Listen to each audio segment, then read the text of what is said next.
Nous avons profité de la 40e session de FIDA à laquelle nous avons assisté. Nous avons profité de cette opportunité pour solliciter un rendez-vous avec le président de la FAO. Heureusement, il a été très réceptif. Nous avons parlé de presque de 3 points. Le premier point, c'est que le Congo, c'est un grand pays au centre d'Afrique et qui n'a pas un représentant résident. Celui qui est là est un intérimaire. Nous avions demandé au président s'il peut nous affecter un représentant résident. Il a promis que dans les jours qui viennent, il va le faire. Le deuxième problème que nous avons sollicité, c'est le fait que dans la FAO, il n'y a pas la présence des représentants de nationalité congolaise.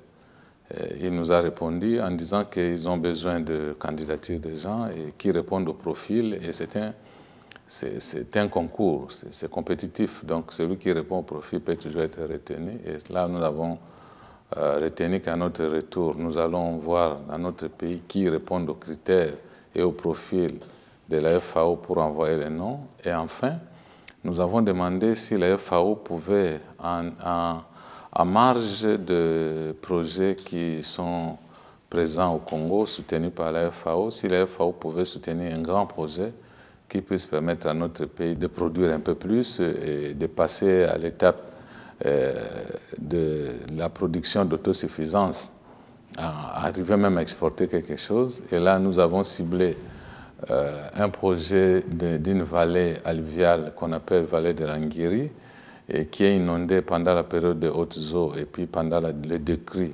La rivière est à sec et la vallée là, on peut cultiver 2 fois les céréales. Et nous avons estimé qu'on peut produire plus ou moins 3 millions de tonnes de céréales par an, ce qui est vraiment important pour nourrir toute la population du Congo et nourrir les pays voisins.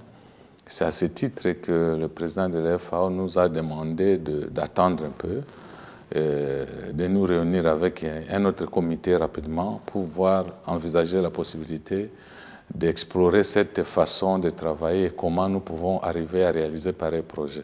La collaboration est presque dans tous les sens. La FAO a toujours soutenu le Congo depuis l'accession du Congo à l'indépendance.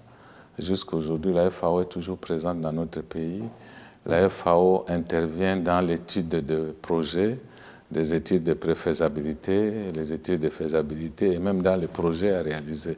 Donc la FAO, c'est un partenaire sûr pour le Congo, mais nous avions voulu que ce partenariat puisse un peu augmenter. Mais il nous a dit que dans la perspective d'un programme qui va aller jusqu'en 2018, la FAO voudrait profiter d'autres fonds si jamais les donateurs arrivaient à mettre la main dans la poche, à arriver à faire monter le montant au Congo jusqu'à 250 millions de dollars, ce qui est vraiment important pour notre pays.